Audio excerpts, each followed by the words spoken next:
In Louisville, one after another starting Friday afternoon, injuring and killing people of all ages. Local hospitals that deal with children are responding to the violence. Hello, everybody. It's our top story tonight. I'm Doug Proffitt. And I'm Shay McAllister. 12 people, including children, have been shot in Louisville since Saturday. Here you can see exactly where they happened. Parkland, Russell, Wyandotte, Portland, PRP, and Park Hill. All neighborhoods impacted by this weekend's violence. The youngest victims of these shootings are just 3 and 5 years old. Grace McKenna talked to physicians today caring for the victims of the rising city gun violence. Grace? Yeah, Shay, doctors we spoke with at U of L Health and Norton Children's say that their hearts go out to the families and the victims of these shootings, saying they've seen the impact of gun violence in our city firsthand. Dr. David Foley at Norton notes firearms are now the leading cause of death in children in the U.S. Though at Norton, because many of their patients are younger, they're often dealing with unintentional gunshot wounds. U of L Health treats a number of adolescent gunshot victims, and Dr. Keith Miller says they see significantly more interpersonal injuries. Once the injury has happened, it's too late. And before the injury has happened, nobody's thinking about it. And so the fact that more and more of the pediatricians now have gun safety prevention as part of their what we call anticipatory guidance. So this is an adult hospital, but at the same time, because of the nature of this problem and the fact that it does appear to be slowly shifting into a younger population, I think we all need to meet our patients where their needs are, and that's what I think we're doing a better job of over the last 5 years. Earlier today, we also spoke with Mayor Craig Greenberg, calling the weekend shootings horrible and heartbreaking. He said we have to continue to make investments in long-term solutions like universal pre-K, workforce development, and grocery stores and communities. Greenberg also said he wants to crack down on illegal guns and said he's continuing conversations about other solutions with lawmakers in the next couple of weeks. In the studio, Grace McKenna, WHAS11 on your side. Grace, thank you very much. LMPD is still searching for suspects in several of the shootings from this weekend, and the non-fatal shooting squad's investigating in some of the cases. If you have any information about this, you are encouraged to call the anonymous tip line, or you can use the online portal. The man accused of attacking a person with a hatchet was in court this morning. Cortez Lamont Cunningham stood as the judge read his arrest citation. Became involved in a verbal dispute. Defendant got a hatchet from his vehicle, chased the victim into his residence with the hatchet. Were you working? The victim was hit in the shoulder. He's hurt, but will be okay, we're told. Cunningham ran from the scene. Officers were looking for him for 10 days, but eventually caught up with him on Saturday.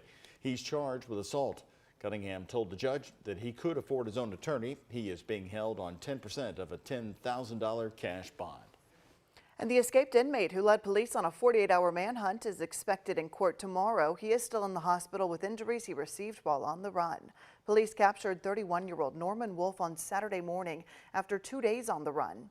During that time, officers said he kidnapped 2 people, forcing them to drive him closer to downtown. Thursday morning's rush hour came to a close when Wolf executed his escape by kicking out the back window of the SUV and then hanging out of the side of it, heading north on I-71, and he eventually jumped out. It kicked off a more than 48-hour manhunt to find him, with LMPD putting eyes in the sky and crews out canvassing streets. Rebecca Lynn says it was hard to ignore as LMPD, its fugitive unit, and SWAT circled a car that Wolf was riding shotgun in. It was just a spare moment of panic. Everyone was looking around to see what was going on. LMPD says Wolf will head straight to Metro Corrections once he is discharged from the hospital. He is expected to face a slew of new charges. The Community Foundation of Louisville and National Compassion Fund is hosting its first town hall meeting tonight. Today, they plan to share a proposed plan for how to disperse the Chickasaw Park Survivors Fund, and then tomorrow, they will discuss where the money for the Old National Bank shooting fund should go. Both town halls will be held at the Louisville Public Library at 6 p.m. Also tomorrow, Louisville-owned Bearno's Pizza is hosting a fundraiser to help out the family of the injured officer Nicholas Wilt, who continues an encouraging recovery. Officer Wilt is currently at Frazier Rehab after he was shot in the head, responding with incredible bravery to the mass shooting at Old National Bank last month. Tomorrow, Tuesday, May 23rd, 20% of all dine-in, carry-out, and delivery sales at all Louisville and Southern Indiana Bearno's locations will be given directly to Officer Wilt's family. By the way, tonight we have another traffic reminder for you, and you know where it's going to be coming from. The Sherman-Minton Bridge, which of course connects Louisville to New Albany. Starting tomorrow, there's another closure on the bridge, which is undergoing a rehabilitation project. Westbound I-64 will be closed for 3 days, beginning at 5 a.m. Tuesday until 5 a.m. this coming Friday, right before the holiday. The 3-day closure is part of the Sherman-Minton Bridge Renewal Project. The project is expected to add up to 30 years of life to the 59-year-old bridge. According to the Sherman-Minton website, the bridge is not expected to be closed for Memorial Day weekend, but there will be another closure for westbound lanes next week. Coming off a gorgeous weekend, you got to get ready to water the gardens because we've got more sunny weather ahead. I know it. Everything is so green. Look at this live picture we are bringing you from the U of L campus. Looking back over to the knobs, it looks like, or is that down to Jefferson Memorial Forest? Ben, I can't tell the direction you've got it pointing, but it's a lot of green on that screen. You're half right, Doug. One to the other, right? Yeah. I got one direction to the other one, yeah, right? We're looking out towards the southwestern sky. Partly sunny out there, really pleasant. Any direction you want to go later on today, it's going to be nice out there if you want to take a walk around the neighborhood. Upper 70s, comfortably warm. That humidity down there at 34% and just a light breeze for at around 5 to 10 miles per hour. Really a pretty peaceful forecast for the rest of this month and as we head through our Memorial weekend as well. Right now, we're at 76 in Corydon, Brandenburg, Hodgenville checking in at 75, and LaGrange is the same. Just some high wispy clouds passing on by, filtering out a little bit of that sunshine. And it will stay again nice and comfortable and dry. We're going to say those words a lot here over the next several days. Those temperatures in the 70s and then dropping into the 60s after sunset. Tomorrow morning we'll get started in the upper 50s and lower 60s. Just notice a little tiny blip on Futurecast tomorrow afternoon, mainly south of Louisville. We'll give it only about a 10 or 20% chance of that brief little shower tomorrow afternoon in a few spots, but most of the area dry and in the 80s. You really have to get lucky to get any raindrops over the extended outlook. Mostly clear for tonight, low temperature at 60, partly sunny 76 already by lunchtime tomorrow, and going for a high of around 84 for tomorrow afternoon, but the humidity will stay nice and low. I'll show you how long this nice weather will roll on coming up at our complete forecast. All right, Ben, thank you. More local news tonight at 5. Removed in the middle of a protest that had moved into the Highlands 3 years ago, June of 2020. The John B. Castleman statue was taken from its pedestal by the city after calls to take it down had intensified, and it was being vandalized on a regular basis. Now one local group is back in court arguing for its return.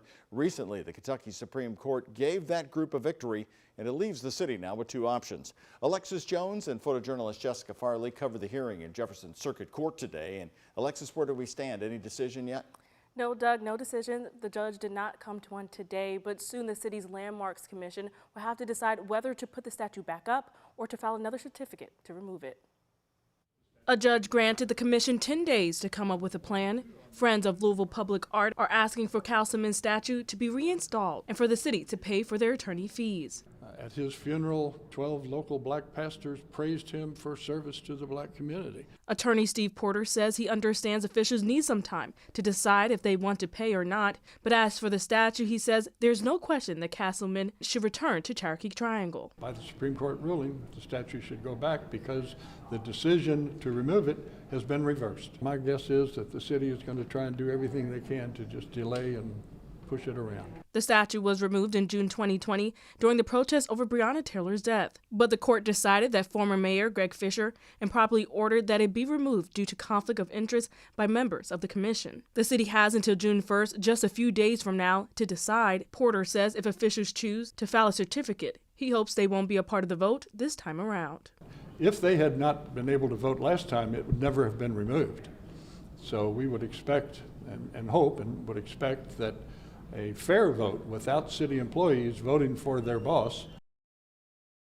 And attorneys from both sides are set to appear in court again June 21st. In the studio, Alexis Jones, WHAS11 on your side. Alexis, thank you. The Castleman statue was put up in 1913, 5 years before he died. Castleman himself was around to see it installed. The bronze figure cost $15,000 at the time. It has been in a city storage lot at Lexington and Payne for the past 3 years, with other statues that were removed during the protests. And the race to November's election is picking up by the day. This weekend, it was Kentucky Governor Andy Beshear's turn to kick off his re-election campaign with a 3-day tour of 15 cities across the state. Recent polling puts Beshear's approval rate at above 60%. Still, he faces steep challenges toward his second term. We asked the governor about those upcoming challenges in a one-on-one interview on his way to his second campaign stop Sunday. Chief among them, the uptick in Republican voter registration statewide. My job as governor isn't to move a state to the right or left, but to move it forward for every family. The other side's just going to call each other, call me names, I guess, stoke division, and that doesn't help any of us. So far on the campaign trail, Governor Beshear has discussed many different items, including what he did during his first term, his economic development, and his job growth. We caught up with Daniel Cameron, by the way, and members of the Republican Party Friday in Frankfort as they came together to a rally around Cameron. Cameron quickly looked to nationalize the governor's campaign, comparing Governor Andy Beshear with President Joe Biden.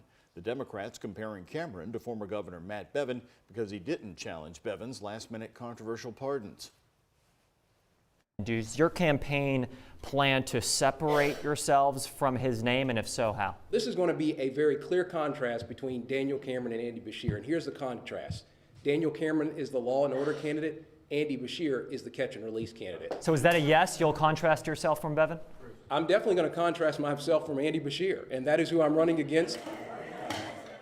Secretary of State Michael Adams says Republican Party voter registration is higher than Democrats for the first time in Kentucky history, which is giving the Republican Party hope that they can capture all 7 statewide offices for the first time come November.